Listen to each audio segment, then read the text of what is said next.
world's destiny is in our sights. America's future is in our hands. And the best is yet to come.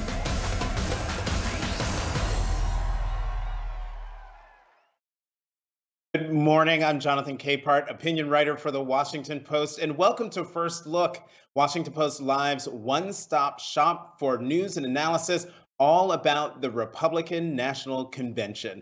We're going to get right into it. With me on this final morning are national political reporter Michelle Ye Hee Lee and Washington Post renowned fact checker Glenn Kessler. Michelle, Glenn, welcome. Glad to be with you. All right, Glenn, since you probably had the latest night, I'm going to start with you. Give us an overview of your fact check of last night. Well, we were running out of superlatives, during the Republican convention. One night we called it a tsunami of untruths. For Trump, we called it a tidal wave of tall tales, false claims, and revisionist history. And that's certainly what we saw. We did 25 separate claims of false or misleading statements, fact checks of false or misleading statements that the president made, and that was probably just scratching the surface.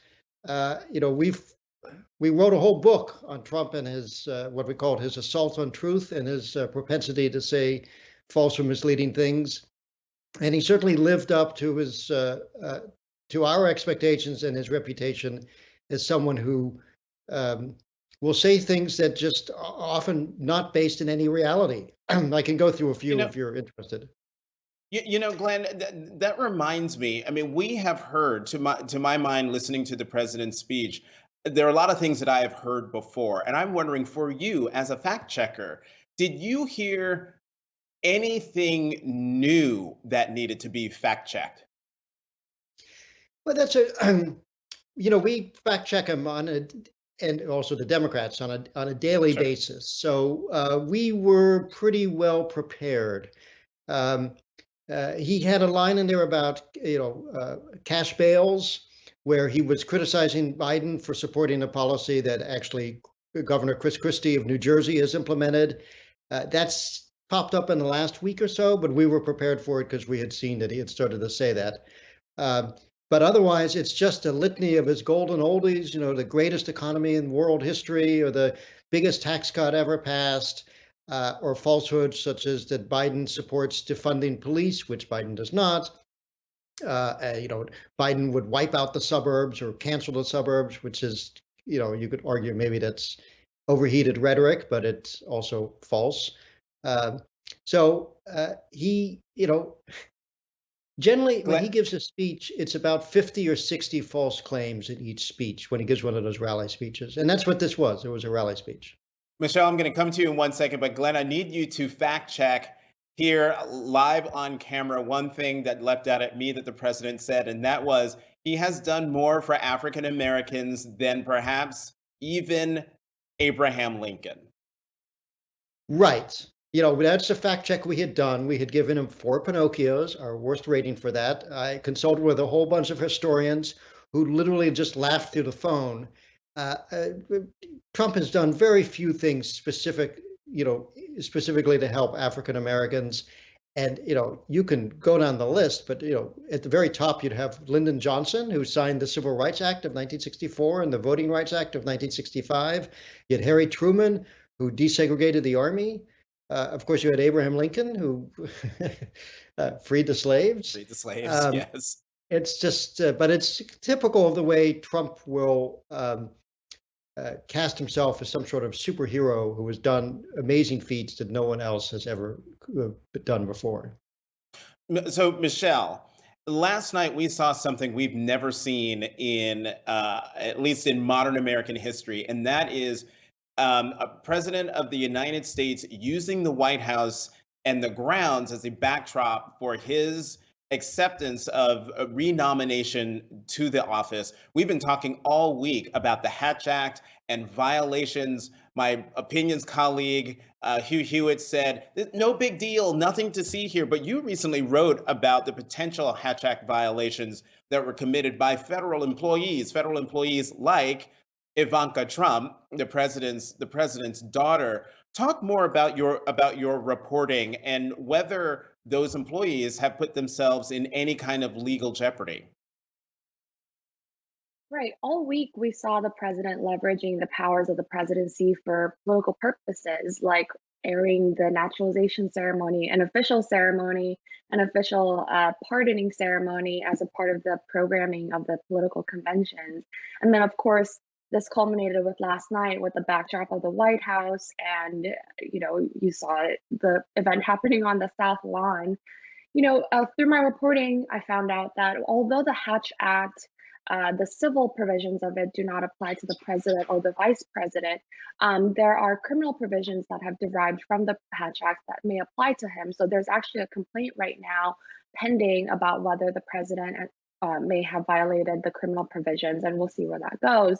However, it does apply to federal employees and appointees, as you mentioned, the staffers who set up the event on the South Lawn, the people who were catering, the people who were scheduling around it, all of that applies to them. And there's already a complaint about this now. We have seen the president pretty much blow off the Hatch Act many times in the past.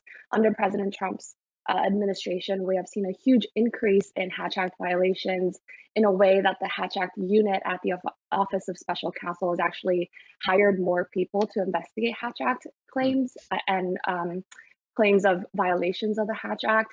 So this is kind of a continuation of what we've seen under President Trump, which is that the Hatch Act is really just a beltway phenomenon that people outside of Washington don't care about it. It's a very niche law that doesn't really apply. Michelle, a couple of times you've mentioned that a complaint has been filed. Who has filed Hatch Act complaints against the administration? Who has standing to do that? Well, anyone has standing to do that, really. What the Office of Special Counsel does, which is actually a separate office from the DOJ, it's often confused. The office investigates complaints, and they don't usually go proactively to find these violations. The Mm, current violation that is being filed against the president and the White House officials are being driven by a government watchdog group, crew, and true. they have actually been on top of all of these Hatch Act violation complaints over the past 3.5 years. And so they've been kind of like the main outside group that's been holding the administration account for these violations. One more question for you. So we're talking about the White House being used for political purposes. The Trump Hotel, which is not far from the White House and not far from the Mellon event space where the recorded speeches happen. Talk about the role the Trump Hotel has played this week during the Republican convention. Right. I mean, one of the unique things about not being able to have an in-person convention or a fully in-person convention is that you're not able to create these spaces for major party donors to really mingle and get their special perks. The Democratic donors didn't have any like gathering or perks really for being able to uh, say they were major donors to this event. However, throughout this week, the Trump Hotel kind of served as this donor gathering place all week. We have seen this hotel being used as a venue where foreign leaders, lobbyists, government officials all gather to kind of hang out there and show that they're supporting the president. And this is yet another show of the president mingling his public and business interests. We saw donor events being held at the Trump Hotel all week. Many of the officials and donors who attended the event last night, the speech last night, actually spent a lot of time at the Trump Hotel, hanging out with each other, getting briefings from the campaign about what's coming up in the months ahead. And it kind of served as like that donor experience that they may not have gotten if there were not a Trump Hotel right next to the White House for the campaign to host them. And no doubt hanging out there, spending money there, either staying there as someone who's staying in a room there or buying cocktails. Glenn, one more question. How many words did you say? You told me before we came on how many words you filed last night after the president's speech. How many? 7,500. Ladies and gentlemen, that's a lot. Michelle Ye Hee Lee, Glenn Kessler, thank you very much for coming on First Look. You're welcome. Now let's cross over to the opinion side of the Washington Post. We're standing by are my columnist colleagues, Henry Olsen and George Will. Thank you both for joining this morning. As you can tell, for me it was a late night, so the gears are not catching. But thank you very much for coming on. Henry, let me start with you. You've written about your hopes for this week. Did the Republican National Convention meet your expectations? In some ways, it exceeded my expectations in the Hmm. sense that, well, in the sense that it's been clear for years that what they needed to do was display a more compassionate side, try and address some of the issues that people who aren't part of the president's base are concerned about. And much of the convention did do that and did that in tones and with words and with pictures and with endorsers that one could see reaching out to people who were not part of the president's base. The president's speech last night did not really follow suit in that. And so consequently, it was a convention that ultimately I think was kind of let down by the person who they were promoting.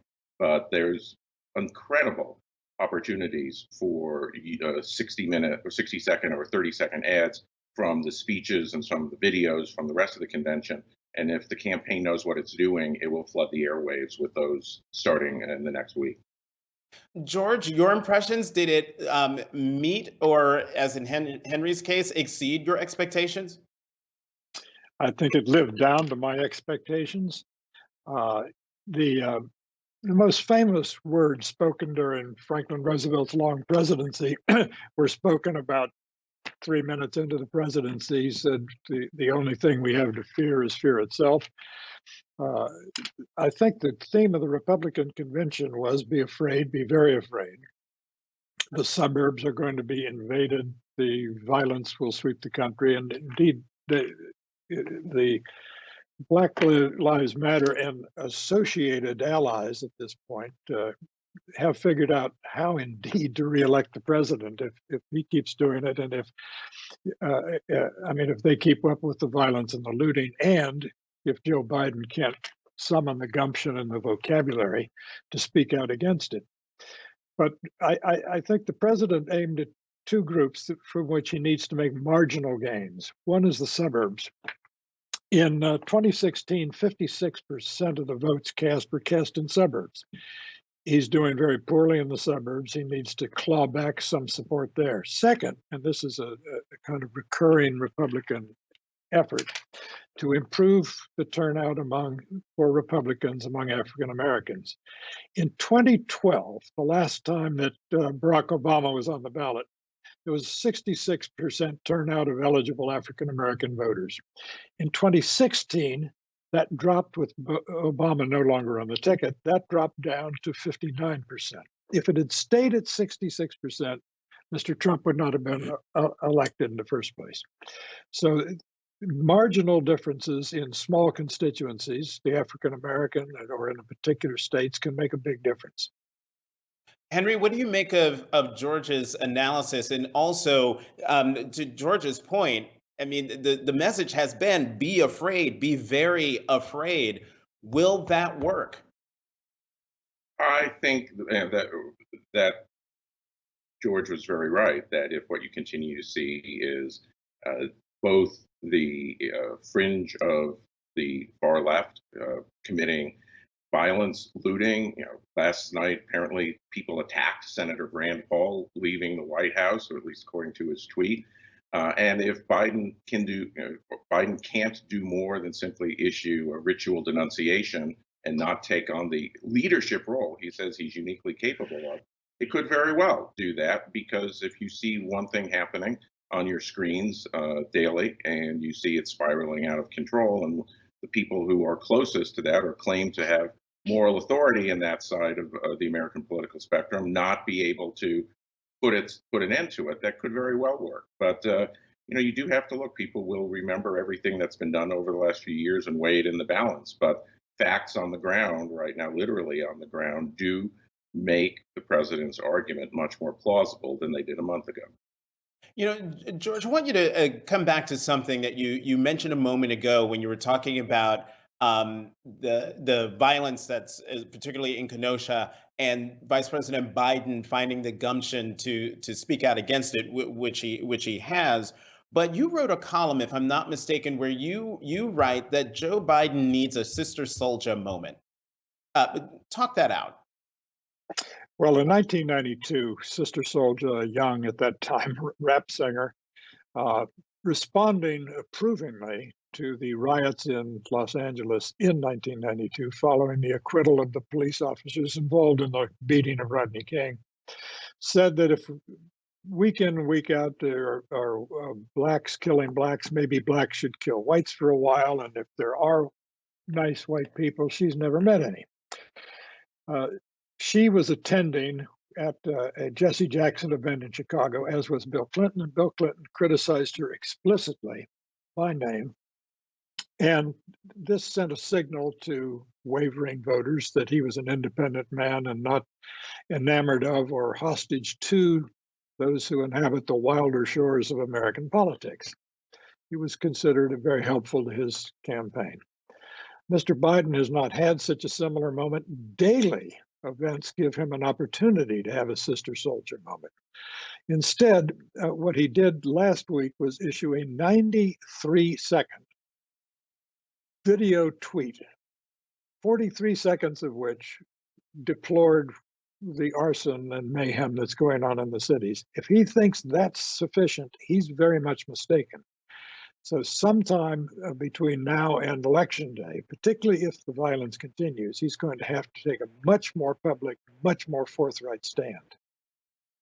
You know, one thing that that troubles me about the conversation that we're having about the violence that's taking place in Kenosha, that has taken place in Minneapolis, is it seems to me, and correct me if I'm wrong, that in the minds of, I guess, the general American electorate, but particularly Republican voters, there is no difference between the peaceful protesters in those cities and the folks who were doing the looting and the violence in those cities at night. Is there a way for Joe Biden, George, to thread that needle and be able to talk about the racial injustice that's motivating the peaceful protests while also condemning the violence of other people in those same cities?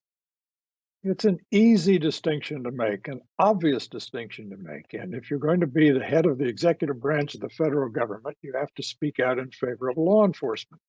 After all, the Article 2 of the Constitution is to say no more, spare in describing the duties of the president, but basically it's to take care that the laws are faithfully executed. Now, the laws being broken in this case are not federal laws. Still, the president is an emblematic of the commitment to the rule of law. What Mr. Biden needs to do is what Lincoln did after the lynching, essentially, of the abolitionist editor Elijah P. Lovejoy, when he said, "There is no grievance that is fit for redress by mob law." Short, punchy, true. And Mr. Biden is going to have to be heard with similar clarity. Again, yesterday in his interviews, both with Andrea Mitchell and on MSNBC and Anderson Cooper on CNN, he did just that. If I'm listening to you correctly, George, he needs to keep doing it on a daily, if not hourly basis. One more question to you, Henry, on this subject before I want to get to the president's speech, and that is, do Republican voters, and particularly the president's supporters, do they care about the nuance that we're talking about here when it comes to the protests? Republican voters support the peaceful protests. What Republican voters are upset about is the constant overemphasis of the peaceful nature of the protests and downplaying of the violence that they see daily in most of the elements of the television media. And that's a regular meme that you see in Republican internet circles of a chyron or a screenshot of somebody that says peaceful protest erupts into violence as you see fire in the background of the person. You know, what Republican voters want is somebody who will do what George says, somebody who will come out and say, look, it is never okay to break the law. period, 100% full stop, and do it in a language that makes the people who are perpetrating this violence recognize that the person who is making that statement has no sympathy for them and views them as what they are, lawbreakers. That's what Joe Biden won't do today. And that's what George is calling on him to do, is make the moral denunciation of people who are throwing Molotov cocktails, taking people out of cars and killing them, and otherwise destroying peaceful law and order in neighborhoods across the country, and say, you are murderers, thugs, and outside the law, and I will treat you as such, while protecting the right of people to protest and petition their government, to use a constitutional phrase, or amend what's in the First Amendment, and say that if you stand outside the law, I do not stand on your side or anywhere close to it.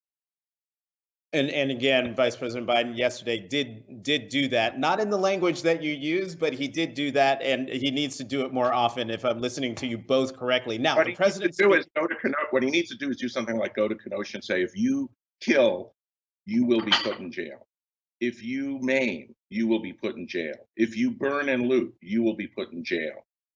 And I will stand by the Constitution, and I will stand by the rule of law. And if you stand outside the rule of law, you stand outside the American promise. He has not done that in that way. He has tried to thread a needle that is successfully giving the Trump campaign an opportunity to bring itself back from the dead. George, I mean, you are known as a master wordsmith.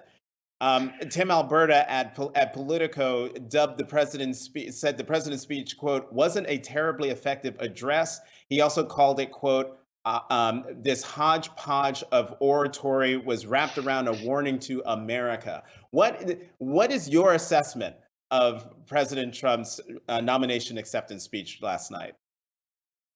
Well, he touched all the erogenous zones on the body of the Republican base, which is what conventions traditionally do, which is to try and energize the people whose energy is supposed to turn out the voters in the fall. There is, I think, clearly an enthusiasm asymmetry. That is, those who favor Donald Trump favor him more intensely than those who favor Joe Biden favor Mr. Biden. And Joe Biden has said memorably and often and well, don't compare me to the almighty, compare me to the alternative. So the Democrats are counting on Donald Trump's mere existence to solve their turnout problem. I'm not sure that Joe Biden is enough of a, I guess I'd say, a fright figure to turn out the Republican base. So that was the president's job, and I think he did it adequately. Henry, what did you think of the president's speech? I was very let down by the president's speech. I think he did many of the things he needed to do, and to do exactly what George says, excite the Republican base, but he did it in a time space that's about twice as much as he should have. The sheer length of the speech will weaken its impact among the Republican base. And what he also needed to do was reach out beyond the Republican base. Look, 43 or 44% of America makes you a millionaire in the private sector, but makes you a loser in politics. And that's where President Trump has continually found himself, messaging to a large but minority base. There were some overtures, particularly in the beginning, when he said Democrats, Republicans, Independents, or anyone who stands with this cause. But what he needed to do was really speak as much or more to them than to the base. And the speech was very uneven. It would have benefited from an editor who said every second word goes, and it would have benefited from a genuine wordsmith who could have put those words around a theme and an imagery that stuck in the imagination. Both of those things were lacking, and so consequently, the convention before Trump is much more useful to the campaign than the speech itself. George, you were laughing. What? Well, I was. Give us your thoughts. I'm laughing at the idea of editing Donald Trump. It's like editing a stop sign. I mean, what do you do? This is who he is, and what he says, and he's a performance artist, and that was a performance. Henry thinks, I think, most people think he went on too long, but again, for an average Trump voter, too much Trump is a contradiction in terms. The one thing, as someone who's in the media, who watches almost everything, and also admittedly someone who is on the other side of the president, I'm sitting there and I'm watching last night and I'm thinking, what is new here that I haven't already heard from all the so-called coronavirus press briefings that we've seen, but also from the remarks he gave in Charlotte on Monday. Given that you both were disappointed with the president's speech, did he miss an opportunity to forge new ground? And is he even capable of doing that? Does he even care? I Henry. don't think sorry, go ahead, Henry. I think that's the $64,000 question of the campaign. He should have forged new ground. He should have been forging new ground for the last 2 years. And the convention before him was forging new ground. It was talking more about the messages and using themes and endorsements and testimonials from people that the president should have been doing. And then you get to the president, and it's the same old, pretty much.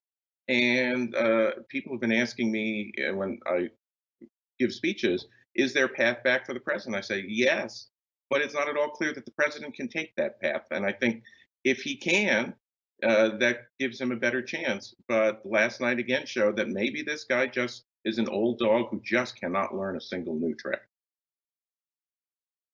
George.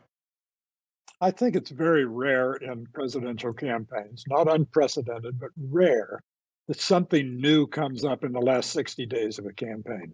The one thing I can think of was Eisenhower in 1952 saying in the Detroit speech, "I will go to Korea," which had a galvanizing effect on his candidacy that was going to succeed anyway.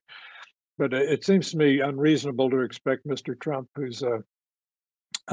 Trump is an open book, and he's been reading himself to the country for 30 years now. There are not hidden depths there, to say no more. Truer words were never spoken. But there is one new thing that happened last night that we've never seen before. And I'm sure, George, if we had, you would have written about it. The president of the United States using the White House as a backdrop, using the South Lawn for a political event. As we close out, because I think we've got about 3 minutes left, I would love for both of you to talk about the use of the White House for political purposes, and is it a big deal or not a big deal? Henry, you go first. I think Trump shouldn't have done it, but let's not forget that Gerald Ford in 1975 announced his reelection effort from the Oval Office to Steve Kornacki at the MSNBC has shown the video of this. No one complained at the time. If the use of the Oval Office to announce a re-election effort with all of his political advisors around him for the cameras isn't a problem in 1975, I think we're hyping the problem of the South Lawn today. It shouldn't be done. It's not something that should be part of our normal life, but it has been done before, and let's not forget that. George? The phrase Rose Garden campaign entered our political lexicon long before Donald Trump entered our political life. Everything a president does is political, everything. And therefore, as long as he's president running for re-election, there will be a blurry line. It's not a bright red line between what is and is not acceptable. Donald Trump, characteristically, unambiguously stepped over this blurry line. But in the hierarchy of outrages, it's pretty low. George, one more thing before I let you go. Last night on MSNBC, on this point of the use of the White House by the president, Joy Reid, the anchor there with the 7 o'clock show, talked about the fact that what we had just seen, to her mind, was monarchy. The start of monarchy. Is that hyperbole? Should we be concerned that that is what we saw the beginning of, especially if President Trump wins re-election? The imperial presidency, again, worries about that, preceded Donald Trump. The idea of monarchical pretensions preceded Richard Nixon putting the White House guards in Ruritanian uniforms. I think it was George Mason among the founders who said that the presidency is inherently the fetus of monarchy. It's a problem inherent in executive power. It's become worse and worse. Unhinged executive power is, in my judgment, our principal constitutional problem. But again, what Mr. Trump did on the scale of things is as nothing compared, for example, to Joe Biden saying as president he would shut the country down if the scientists recommended it. No, he wouldn't, because he does not have general police powers. Governors have those. And on that, we are way over time. Henry Olsen, George Will, thank you very, very much for coming on First Look. Glad to be with you. And thank you for joining First Look at the Republican Convention. I thank you very much for spending your mornings with me this week and last week for the DNC. This was a lot of fun. And if you've missed the previous interviews and you want to see them, go to WashingtonPostLive.com. And with that, I'm going to bid you good day. I'm Jonathan Capehart, opinion writer for the Washington Post, and you've been watching Washington Post Live.